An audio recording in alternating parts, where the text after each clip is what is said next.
probably fair to say most of us want a good life. We don't go looking for trouble. We don't go looking for hardship. We want healthy relationships and to feel good about our lives. Did you know the Bible addresses how to have a good life? Maybe it's not always how we might see it, but Jesus taught his followers in Matthew 5 about some attitudes that heaven calls a good life. Hello again, everyone, especially those of you joining us online. Whenever you're watching the message today, thank you for being with us. I want to talk today about getting hurt. You would think that I'd be immune to getting hurt, right? I mean, I'm in kind of a public position. Bad things never happened to me. But man, there was this one time as I was thinking through the message that I remember getting hurt. I was shocked. I was frustrated. I was infuriated, if I'm really honest. I mean, it was all the negative, bad words of anger. I mean, I was so angry about it, incensed, beside myself. I was also scared, and I was also more than just a little bit nervous about what was going to happen as a result of this. You see, what had happened in my case is I was hired by a church to do a transitional pastor role. And in this role, I had a really big set of daunting tasks in front of me. I mean, we went through a similar process like 8-9 years ago, long before me, and I was doing that for another church. And so I was already in an uphill battle, and you look at these stats, and you look at the numbers, and you hear the stories, and you're like, all right, put on your hard hat and your work boots because this one's going to be hard, And there was a search firm that was hired to help the church find what became me, and part of that was a financial overview where the church had to give their financial data, and just top-line stuff, what's the annual budget, what does the church have in terms of cash, can they pay their bills, can they afford to hire a transitional pastor, just all that stuff. So I look at the information, everything looks great, I talked to everybody, we do this, we're there, we're moved, we're running, and about 2 months into this, I realize somebody had cooked the books. And they didn't have a few years of money. They had a few months at best of money. So suddenly this uphill battle now had a time crunch of, 2 months before they were going to be completely financially insolvent. And the church leadership didn't know about it. And the church didn't know about it. It was 2 people that had decided for the good of the church they were going to add a 0 to some stuff. And the search firm, at the time, they didn't question a church. They didn't go back and say, well, can we actually look at your recent financial data and verify your number? They didn't do that. Why would they? It's a church. I mean, you should be able to trust a church, especially when you're paying all this money to a search firm. Why would someone lie about that, right? Well, they did. And I discovered this. I don't know what my first emotion was, but panic was pretty close to it. Because I'm going, whoa, wait a minute. You just paid to move. I'm looking at it. I'm going, you just paid to move me to do this, and I don't know if I'm going to pay my bills. And the church can't, and this, a church did this. A church did this.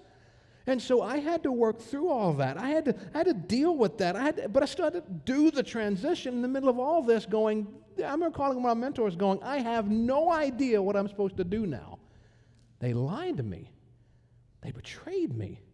And they're supposed to be a bunch of Christians. They already were in a mess. Now it's even worse because now you got me on the hook with a mess. You ever been betrayed by an organization?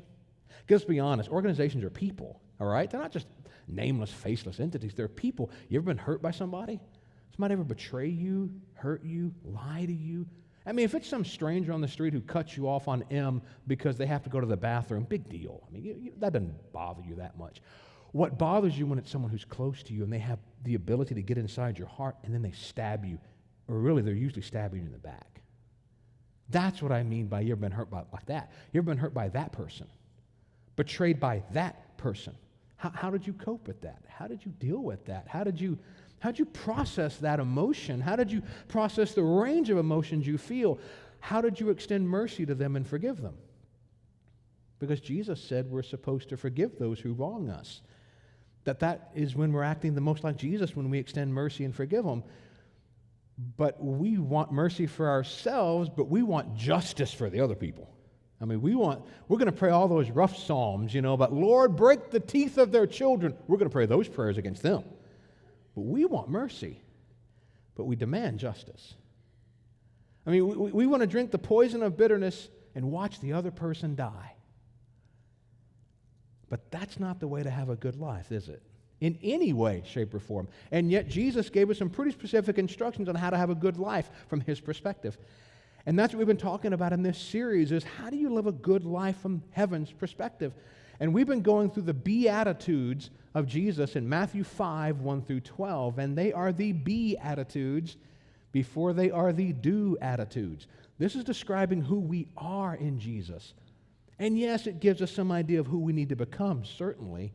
But Jesus is saying, these are the characteristics of my followers. Now, maybe they're small right now and they need to grow, but he said, this is who my people are. And today is part number 5, where we're talking about forgiving. Fair warning, this may be the hardest one of all of them. For me, it was. For you, your mileage may vary. But wherever we are in this following Jesus line, we got to deal with this one because Jesus did. He talked about this. And it is Matthew 5, verse 7. Matthew 5, verse 7. And we're going to read all the verses leading up to this too, starting at verse 1. But it's page 659 in the Pew Bible there in front of you. If you don't have a print Bible of your own and you'd like one, by all means, please keep this as a gift, and we will replace it before next week. You're not stealing it. We're giving it. Please take it. But we want you to look it up for yourself, whether it's in your own Bible or whether it's in ours, and it's page 659, whether you're going to Google it. I don't care. I just want you into the Bible so it gets into you. This stuff will change your life, and we want you to see it for yourself. Matthew chapter 5, we're going to start at verse 1, although we're highlighting verse 7. It says, "Now when Jesus saw the crowds, he went up on a mountainside and sat down. His disciples came to him, and he began to teach them. He said, 'Blessed are the poor in spirit, for theirs is the kingdom of heaven. Blessed are those who mourn, for they will be comforted. Blessed are the meek, for they will inherit the earth. Blessed are those who hunger and thirst for righteousness, for they will be filled.'" And our verse today, "Blessed are the merciful, for they will be shown mercy." Now, let's visit a bit academically here, these words mercy, grace, and forgiveness. They're not the same word. They're not synonyms. They are related, but they are different words. Okay, and let's make sure we're using the same definition here. Mercy is the quality of withholding a deserved punishment or consequence from someone. Okay, so it means they deserve it, but mercy is withholding the deserved punishment. Okay, what they deserve is a punishment. You withhold. So for example, you stole my cookie, but I'm going to show mercy, and I'm not going to smack you upside the head for it. Okay, I'm going to be merciful because you steal my cookie, and I take that person, but I'm not. I'm going to withhold that punishment. That's mercy. Grace is giving favor that is not deserved. This is like a present. It's like me sitting there looking at my wonderful crumble cookie, all 1,678 calories of it, and going, "Hey, why don't you have my cookie?" And you go, "What? Why would you do that?" "I don't know. I just want to give you my cookie." Probably because I don't need 1,658 calories, but I'm not going to say that. I'm going to give you a gift. That's grace. You didn't ask for it. You don't deserve it. I'm just giving it to you. That's giving favor. Now, forgiveness is releasing the right for retribution. I didn't come up with that, and I don't know. I searched and searched. I couldn't find where I first heard this. If you know the source, email it to me, smoke signal, tell me. I don't know where I heard this, but I love this definition. Okay, releasing your right for retribution. And what I like about that is it acknowledges that the pain was real. I think sometimes we can be so like Christianese that we get very lighthearted about this stuff, and we kind of say, forgiveness is just kind of forgive and forget. That's why I like this definition, because if you've been wronged, there is an injustice there. If someone betrays you, what they did was sin against you, and that is wrong. And I love this definition because it acknowledges that there is this sense that there is a right to get even, but then you're saying, I'm releasing that right. I'm yielding that. Okay, that's a very different thing. That's saying, you stole my cookie, and now I don't have a cookie, but instead of taking something of yours, I'm just going to release it. No cookie for me. I'll deal with it. Now, a cookie, I use that example on purpose, okay, because it's lighthearted, okay? Because when you're talking about pain and hurt and betrayal and all those really tough moments, well, that's a lot different than just a cookie, isn't it? You steal my cookie, I'll probably just take it right back. I mean, mercy won't even factor in. It doesn't matter. I'm not going to get offended by it, but I'll just take it back from you. But mercy and grace and forgiveness, they're related, but they are different. And when we talk about what Jesus is saying here in this passage, it makes a difference in this, because as we get into our culture today and we are looking more like the Romans with every single day, we're looking more and more like the world Jesus was living in. We're living in a world where morality is kind of fuzzy, where right and wrong is kind of in the eye of the beholder. And what happens historically with Christians, and if we're honest, it can happen with us in the 21st century, we began to push away from society by being less merciful and more moral. And we began to say, well, I don't want to show them mercy. They're just bound for hell anyway, so let them go. And so we now retreat into this kind of morality is the best way I can describe it. But Jesus didn't say blessed are the moral. He said blessed are the merciful. Blessed are those who now yield or withhold that punishment that is rightly deserved.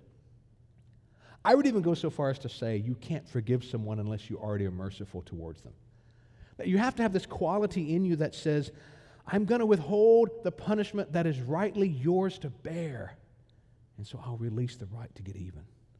That's me. You can disagree with me, but that's my thought on that is I know I can't be forgiving if I'm not merciful.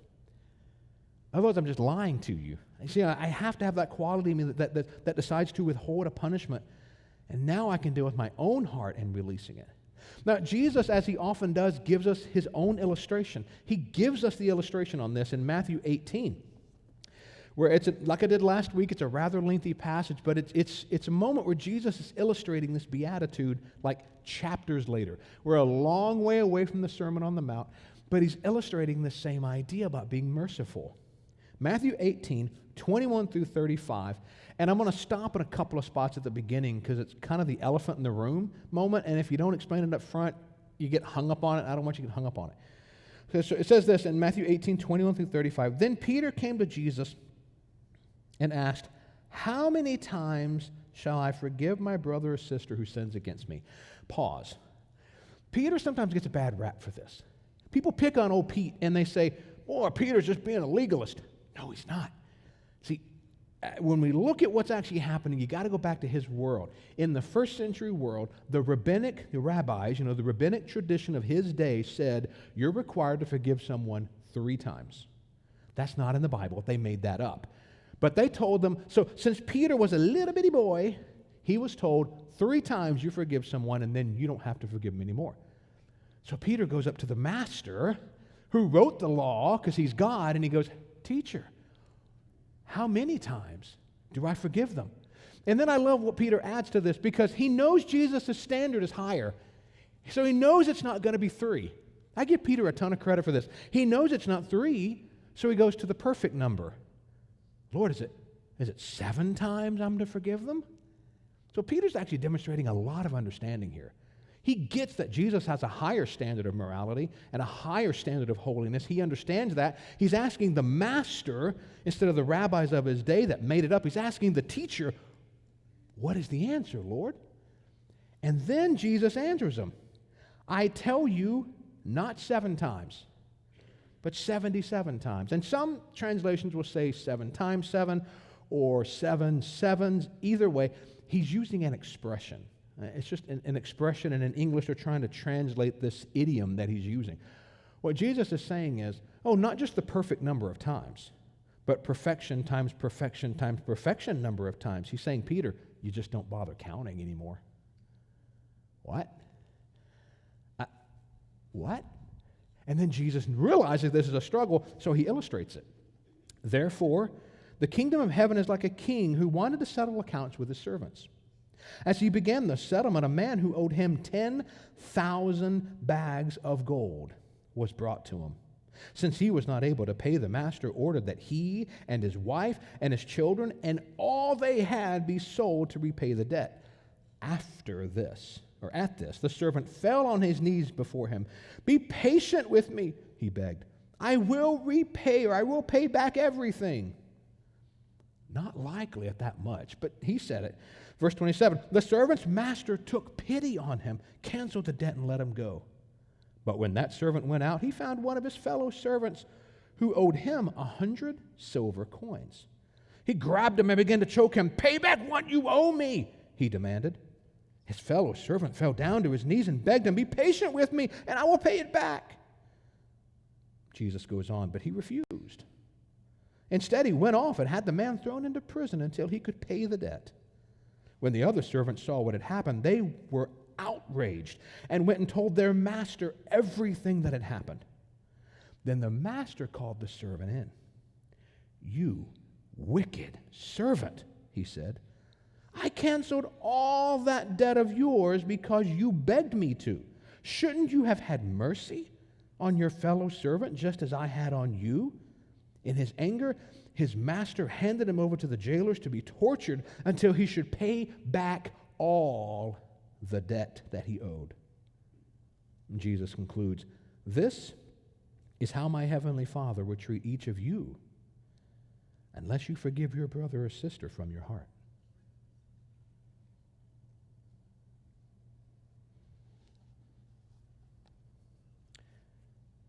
So do you think it matters to Jesus that we're merciful? You think it matters to Jesus that we forgive others when we have been forgiven of all this sin, but we harbor that bitterness against someone else who only offended us for 100 coins worth of debt of sin? Yeah, they wronged us, but we wronged him more. That's what Jesus is saying. He says in the Beatitude, Matthew 5:7, that the merciful are shown mercy. You see, saints, the problem is we want mercy, but then we demand justice from them. And the whole time we're walking contradictions. We put ourselves in these torture boxes, hoping the other person suffers. We drink poison of bitterness and anger and rage, and maybe rightfully so. I'm not even diminishing your pain. Maybe you have every right to be angry. Maybe they did betray you. But we keep drinking that poison, refusing to forgive them, hoping they're going to die while we watch them. That's what it is to be unmerciful. That's what it is to put ourselves in these torture chambers. That is not the way to a good life. Jesus told us this fifth way to a good life in this fifth beatitude. And like I said, it may be the hardest of all because disciples of Jesus reflect what they have been given and what they have been shown. Mercy. We have had the unthinkable forgiven by him. Why would we not extend that to someone else? I mean, that's the story Jesus told. That was his illustration, that the gift of mercy that we are shown by Jesus is not to be taken lightly. And this is the mercy that rescues us from what we deserve. Listen, here's the truth from the Bible. We deserve hell. That's what we deserve. All have sinned and fall short of the glory of God. We can't do enough good things to offset the bad stuff we've done. Forget it. We're so indebted to the Father for sin. There is nothing. We will suffer for all eternity in hell and never have made a dent in what we owe the Father. But he is merciful. And he has sent Jesus as that instrument of mercy. And so when we talk about his mercy, and we talk about salvation, we talk about confessing our sins and confessing with our mouth that Jesus is Lord, don't take that lightly. Don't take that lightly. Because our sin cost Jesus his life. That's how much sin debt we had. And the Father is willing to go, because of my Son, I will withhold the punishment that you deserve. I will show you mercy. And then he says, I want you to go out there and show the same thing. Show others my goodness because you are merciful. Because disciples of Jesus reflect what they've been shown. Mercy. Now, we did a whole message series about forgiveness. And I pulled some of my illustrations from that series, 4 messages about forgiveness, and I'm crushing all of them into one. So there's a lot of twists and turns and nuance that I have to lose for the sake of getting through one sermon. But I do want to remind you of this. Forgiveness doesn't change the past, but releases the future. This foolishness of saying forgive and forget is foolishness. I don't think we're capable of forgetting. But also, we learn some lessons when we are hurt. How do you learn how hot fire is? You touch it, and you go, ouch, I've now learned something. We don't need to forget every lesson we learn. And one thing we talk about when couples come to us and there's been infidelity, One thing we eventually get through is we have to get to the point of looking at the injured spouse and saying, now, what they did is inexcusable, but we have to talk about you're forgiving them. I don't want to forgive them. Understandable. But forgiveness doesn't change the past, it releases the future. It opens the door to that prison of torture you put yourself in and allows you to step into the future. It does not erase the past. That's a good lesson maybe you learned. Learn it. It does change the future. It doesn't change the past. This isn't about some mamby-pamby, forgive and forget. Oh, it's no big deal. No. If it's no big deal, you wouldn't have been hurt by it. It is a big deal. That's the struggle with it, because it is a big deal. They really did hurt you. But forgiveness doesn't change that. It releases the future.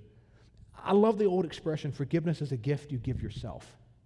It's really true. But we're not going to get there until we understand mercy and the mercy we've been shown, and now the Lord is cultivating that mercy in us, and now I am capable of even considering forgiving you. Because I realize I've been forgiven of so much, because disciples of Jesus reflect what they have been shown.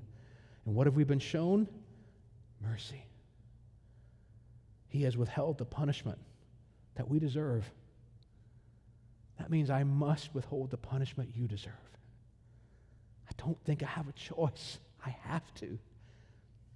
It's okay to not like it, but you have to. We need to learn how to offer mercy and, yes, forgive them. And I pulled this from that series. Get online, get on our website and search for it. It's about forgiveness. Just type in forgiveness. First, analyze your emotions. We have to stop saying, oh, it's okay. No, it's not okay. And it's okay that it's not okay. It's okay to admit you were hurt. That's okay. You're human. God made you with those emotions. He made you that way. It's okay to analyze that and admit that. Remember that God forgave the unthinkable in you. Ouch. I know. Ouch. But He did. He forgave the unthinkable. Your sin, my sin, crucified the Son of God. He has forgiven the unthinkable in us. Pray for yourself. Joel, that sounds awfully selfish. If you've been hurt, you know what I mean. Lord, I just hurt. Help me. Maybe you think of that scripture passage as the Lord binds up the brokenhearted, and you just say, Lord, bind up my heart. Just pull the pieces back together. Pray for yourself. It's okay. He told us to. Pray for your offender. Now, I understand on day one you might not be able to say, Lord, bless them. You might want to bless them straight. But pray for them.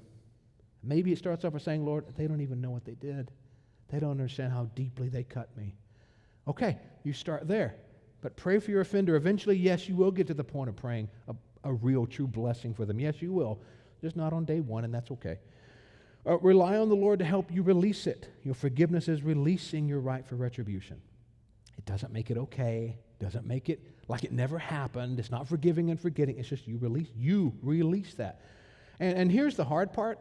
This is not a step 1, step 2, step 3 thing. This is a messy process where you're going to feel good today, and then tomorrow you're back at step 1, or maybe you're having to constantly do this, and that's okay.